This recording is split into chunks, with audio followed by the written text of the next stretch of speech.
Hi hello friends, welcome back to Shreshtha యాన్స్ vlogs. ఈరోజు వీడియోలో దోసకాయ పచ్చడి ఎలా చేయాలో చూసేద్దాం. ముందుగా పాన్ తీసుకుని దాంట్లోకి 2 టేబుల్ స్పూన్ల పల్లీలు అనేది వేసుకోవాలి. ఇది మీడియం ఫ్లేమ్లో పెట్టుకొని ఈ పల్లీలు కొంచెం ఫ్రై అయ్యేంత వరకు ఫ్రై చేయాలి. ఇప్పుడు దీంట్లోకి 1 టేబుల్ స్పూన్ నువ్వులను కూడా వేసుకొని దీన్ని కూడా 2 నిమిషాల పాటు ఫ్రై చేయాలి.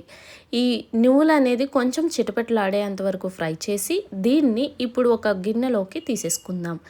ఇది ఒక బౌల్లోకి తీసేసుకున్నాక అదే పాన్లోకి ఒక 2 లేదా ఒక 4 టేబుల్ స్పూన్ల ఆయిల్ని వేసుకొని ఇప్పుడు ఈ ఆయిల్ వేసుకోవాలి.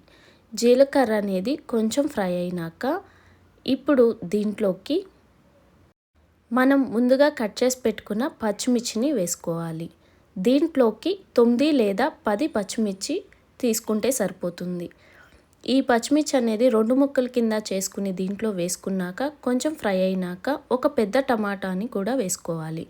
టమాటా అనేది పెద్ద సైజులో ఉంటే 1 సరిపోతుంది, లేదా 2 తీసుకోండి. ఇవి మరీ ఎక్కువ మగ్గనవసరం లేదు, కొంచెం మగ్గేంత వరకు దీన్ని ఒక ప్లేట్ వేసుకుని 2 నిమిషాల పాటు మగ్గనిచ్చుకోండి.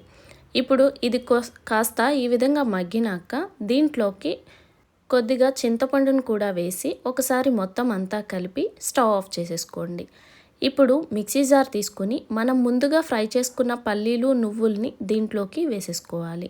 వేసుకుని ఇది ఒకసారి ఫైన్ పౌడర్ కింద గ్రైండ్ చేసేసుకోవాలి.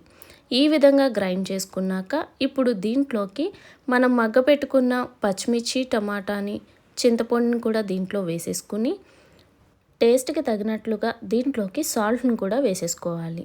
ఈ విధంగా సాల్ట్ వేసుకున్నాక మనం ముందుగా కట్ చేసుకున్న పెట్టుకున్న దోసకాయని చిన్న చిన్న ముక్కల కింద కట్ చేసేసుకుంటాం కదా, దాంట్లో హాఫ్ దోసకాయ ముక్కల్ని దీంట్లో వేసుకోవాలి. గింజలు ఇష్టం లేని వాళ్ళు దాన్ని తీసేసుకుని వేసుకోవచ్చు, లేదా ఈ విధంగా వేసుకుంటే గుజ్జు అనేది వస్తుంది. ఈ విధంగా హాఫ్ ముక్కలు వేసుకుని దీన్ని మరీ పేస్ట్లా కాకుండా కొంచెం కోర్స్గా ఈ విధంగా బ్లెండ్ చేసుకోండి. ఈ విధంగా చేసుకున్నాక దీన్ని ఒక బౌల్లోకి తీసేసుకుందాం.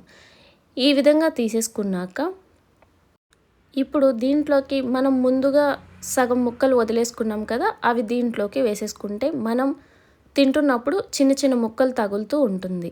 ఇప్పుడు దీంట్లోకి పోపు వేసేసుకుందాం. ఈ విధంగా కలిపేసుకున్నాక ఒక పక్కన పెట్టేసుకుని ఏదైతే పాన్ తీసుకున్నామో దాంట్లోకి ఒక 2 టేబుల్ స్పూన్ల ఆయిల్ని వేసుకోవాలి.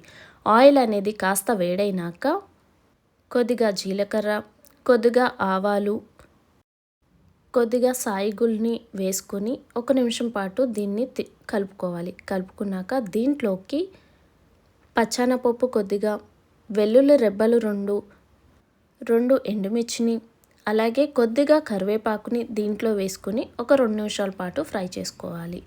ఇది ఈ విధంగా ఫ్రై అయినాక స్టవ్ ఆఫ్ చేసేసుకొని మనం ముందుగా పచ్చడిని పక్కన పెట్టుకున్నాం కదా, దాంట్లోకి ఈ పోపుని వేసుకుని కలుపుకుంటే సరిపోతుంది.